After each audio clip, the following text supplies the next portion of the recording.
COVID-19 has changed the way people manage many areas of their lives, especially food purchasing, storage and consumption, as food shortages and supply chain issues reveal the importance of being prepared and proactive. Further, food insecurity has increased since COVID-19 started spreading globally due to the economic impact of lockdowns, restrictions on people working and businesses trading. For example, many countries have experienced panic buying of non-perishable food items such as flour, pasta, frozen and canned foods when lockdowns or stricter restrictions are announced. Stocking up on non-perishable foods can help you to be proactive in preparing for food shortages, but dehydrating food widens your options and allows you to extend the life of fresh produce. There are several reasons, but one of the reasons is that yield from what we produce is not so much. But apart from the yield not being so much, we lose about half or more than half of everything that we produce due to poor post-harvest handling. So let's say, for example, tomatoes, pepper, if you produce, let's say, a ton in the farm, before it gets to the market, you might have lost about half of it. And it gets worse during the glut season because when you have glut, oversupply of production, the market can't soak up so much at a time. So you need to stretch the time you have to send the products to the markets. Look at what we do. Everybody will harvest at once. For instance, tomatoes. You will see this month now, they will sell tomatoes like 2,500 baskets of tomatoes. Everybody will start harvesting at once. All right? Now, next month, you find out that they are selling that same basket of tomatoes that they are selling 2,500, 40,000. Because we have entered scarcity. You see? So what happened to, when we have surplus, what happened to, somebody can get many, dry them, store them.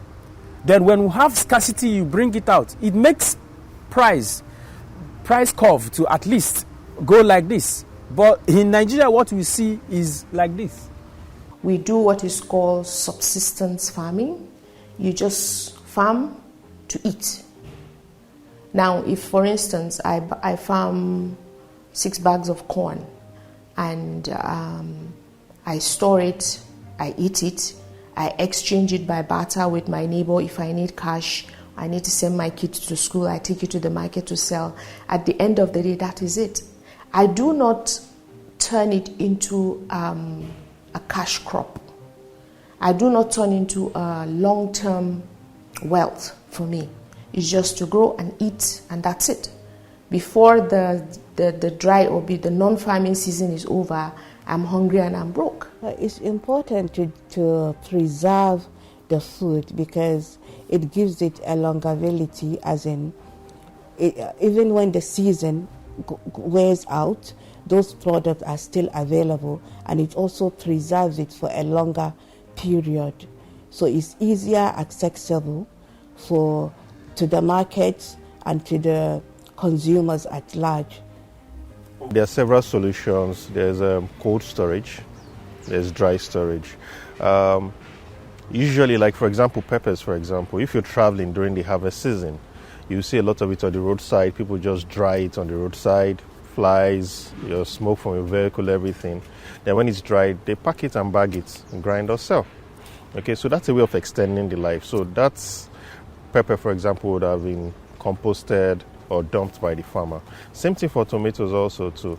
So drying and cold storage are two very great ways you can extend the amount of time you can use to sell the products to the markets. Dehydrating food is one of the best ways to prepare for and get through food shortages. By dramatically reducing the moisture content of your food, the bacterium that causes food to spoil can't survive.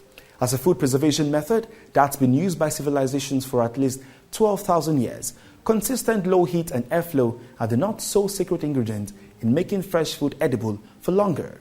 If we have a proper system that can dry, reduce the moisture content, and we package properly, the amount of time that Nigeria as a country will have access to those products will be longer.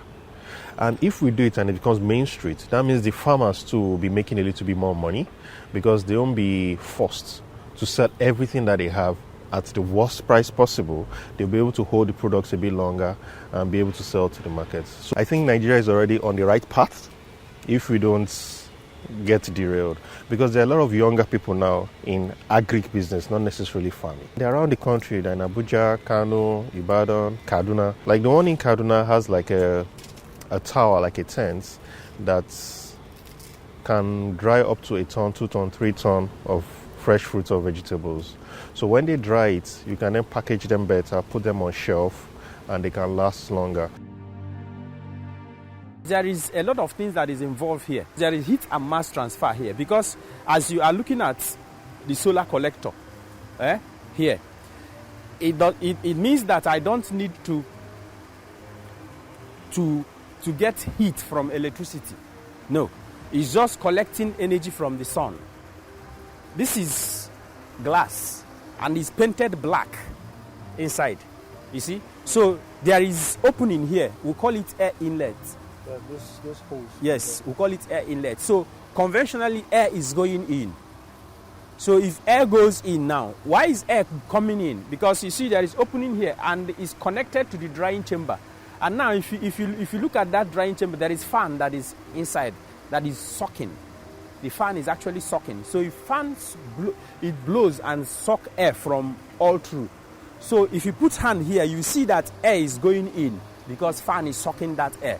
So if air comes in here, they will be agitated here.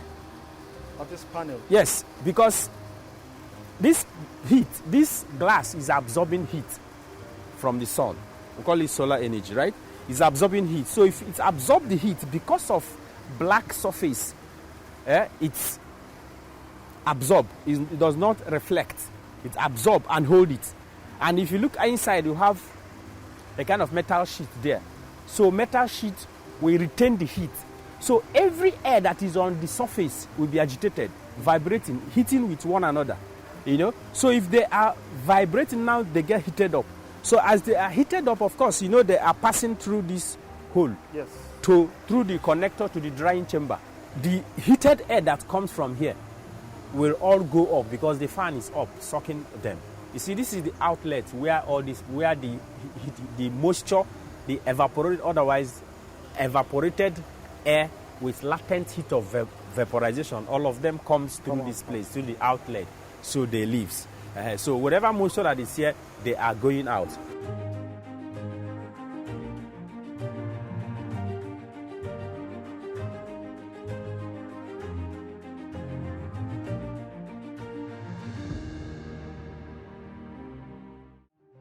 Lifespans of fish, herbs, vegetables, beans, fruit, grains, meat and seafood, poultry among others can be safely extended by removing moisture content by up to 90%.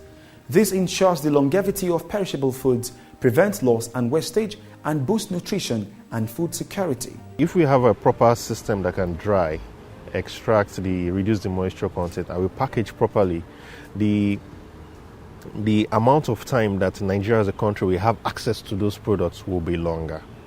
And if we do it and it becomes main street, that means the farmers too will be making a little bit more money because they won't be forced to sell everything that they have at the worst price possible. They'll be able to hold the products a bit longer and be able to sell to the market. So if I produce, let's say, 1 ton of pepper or 1 ton of tomatoes, instead of me selling everything in 1 week, if I use drying, I can keep everything, dry it, and because of added value, charge a bit more and sell it for the next 1 month, 2 months, and I get all the value of all the effort that I put into production. In developing countries, 40% of food losses happen at post-harvest and processing levels, according to UN Food and Agriculture Organization.